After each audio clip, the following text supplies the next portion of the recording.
It was my first year as a freshman in college. I lived in a rundown local hostel that was provided by the college I studied at. Issue was, that place was horrible. Addicts and overall sketchy people that I didn't even recognize from the college roamed around there. My parents were far away from me, abroad basically. But the city in which I studied had some close relatives of ours, particularly my uncles. They acted as my guardians, so on weekends I used to visit them and spend the night at their place, away from that crackhead-infested hostel. My uncle's home was huge, a villa basically. There was something a bit strange about it though, not in a weird way, but the overall structure and placement of the house. You see, that villa was built in a particular part of the town, a part where the graveyard was basically attached to it. The backside of that cemetery would directly meet the back of the house, and the only thing keeping the two structures from overlapping with each other was a thin, raggedy brick wall. To give you an idea of just how much these two places were close to each other, the brick wall, as I mentioned, would be wet all the time as the caretakers on the other side of the wall would water the graves daily. So sprinkles of water from the other side would go so far as to fall into the courtyard of the villa as well. But apart from that one detail, most of the times my time spent there would be spent very well. Most of the times, that is. My uncles were very welcoming. They treated me as their own daughter.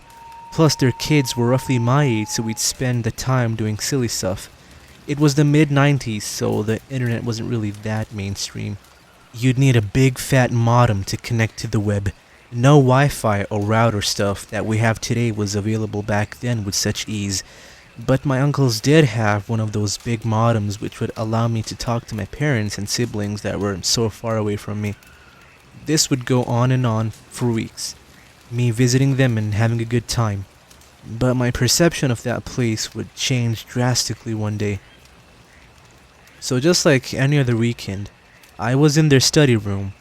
The study room was between two floors, not in the way you think, but if you started walking up the stairs from the ground floor, before you reached the second floor, there would be a door in the middle of the staircase at the halfway point which led into that study room. So inside that study room was a computer, a study table, some bookshelves with various books, a single bed, and a few crates in the back of the room, which were filled with stuff no one really knew where to put in the house.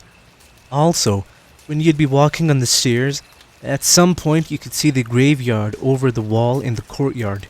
That always gave me the creeps, knowing that when I sleep in their home, I'm basically sleeping with the dead just a few feet away from me.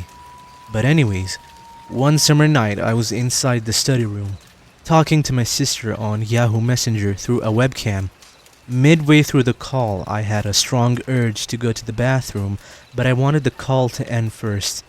But as I was talking, I just couldn't help but notice that the door to the study room kept opening by itself. There were no windows in the room, and I'd closed the door all the way by myself. The door was not so far from the table at which I was sitting, so I just used my foot to close it again and again. But it got to a point where it literally became annoying, and I noticed that the weather outside was hot and humid, no air to be felt. The door wasn't even sensitive to the slightest touch, so I got a bit concerned and on my nerves. All possibilities began running through my mind, but I honestly couldn't care for anything at that moment, as I wanted to go to the bathroom really badly. I wanted the call to end as soon as it could. The time was around 3 a.m., and yes, I know that sounds a bit cliche, but I honestly have no need to exaggerate the reality that I experienced that night. Anyways, I told my sister that I'm gonna end the call as I had to go, and as I was saying that, a cat came inside the room through the door. Now, where I lived, that thing was pretty common. Cats roaming around outside and inside houses, entering and exiting them at their own pleasure. So that cat entered the room and went to the back of the room where the crates had been. I didn't think much of it, as I said, pretty common. So I went out of the room and began walking up the stairs to the next floor. I wanted to go to the bathroom, which was in my room. It was attached to it. Now, that room was at the end of a long terrace hallway that you'd have to walk all the way to. The hallway began when the stairs ended. Think of how motels work. That was exactly what that side of the villa looked like. So when I took one step up the stairs, I heard a distant yet prominent sound of an ankle bell or anklet. You know, the sound that's produced when those Arabian belly dancers dance and the jewelry they're wearing shakes. I assumed it might have been just someone from the graveyard, as there were some interesting characters that lived there. Yes, at the cemetery. Mostly homeless people and vagrants who are deep into weed and stuff. But anyways, I took another step, and this time the sound was much closer. And as I kept getting up, the sound only kept getting closer and closer, to a point where I could hear it only a few steps below me. I became extremely frantic and began thinking if someone was following me. My body was so paralyzed with fear that I was too scared to look back. I just wanted to reach my room as fast as possible. There were like 13 to 14 steps left before I could fully reach the floor. I made a run for it. The sound became louder and faster with each step I took. When I reached the hallway, I never sprinted so fast in my life. The sound kept coming and it got so close to the point where it was basically right next to my ear. I closed my eyes and was dashing blindly. When I reached the end of the hallway, I put my hand on the doorknob, and in that moment I had a split-second thought that if the door was closed, as it was the night time, so my cousins definitely would have locked it, but thank God it wasn't locked, and I barged into the room as if my life depended on it, because it really did, to be honest. I shut the door behind me and went in. The dim lights of the bedside lamps illuminated the room. One of my cousins who was sharing the room with me was awake, and she was praying. We are Muslims, so we sometimes pray at 3 a.m. if we're not sleeping.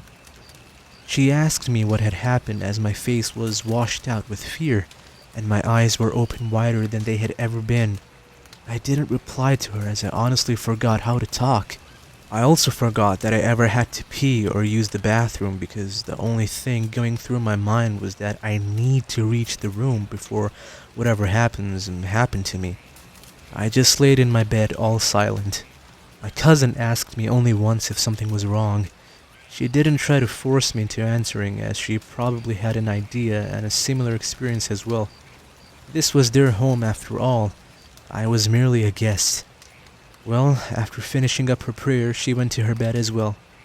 After quite some time, when my nerves eased off and I felt like everything was okay and I'm safe, my urge to go to the bathroom returned again, and this time, I was happily willing to finally get rid of it. I got up from my bed and walked to the bathroom door. The door wasn't closed the whole way. It was still a bit open, and through a slither I could see that the lights inside were on. I was standing outside the bathroom, about to open the door, when I heard some girl humming in the bathroom. I got so frustrated that whenever I go to ease myself, something or someone is always in my way. I just wanted to use the bathroom for once, but anyways, I thought that it was my cousin inside, but then I turned around to look at the room and she was still laying on her bed. I had literal chills run down my spine as we were the only two people in that room. No one had entered it before or after us. I woke up my cousin who was half asleep and told her that someone was inside the bathroom, humming a song. She asked me if I was crazy. I told her to follow me and listen for herself. Even the sound of running water was obvious. She stood up and went to the bathroom door, swung it open, and the bathroom was empty. No one was inside, and there was no sign of running water as well. The whole place was dry, as if no one had used it in ages. I asked my cousin to stand at the door as I relieved myself. I just wanted to go as fast as I could. Finally, I had done my business, free of the burden. I was so exhausted and had enough that I just washed my hands, thanked my cousin, and went to my bed, immediately falling asleep. The next morning when I woke up, I told everyone about what happened last night.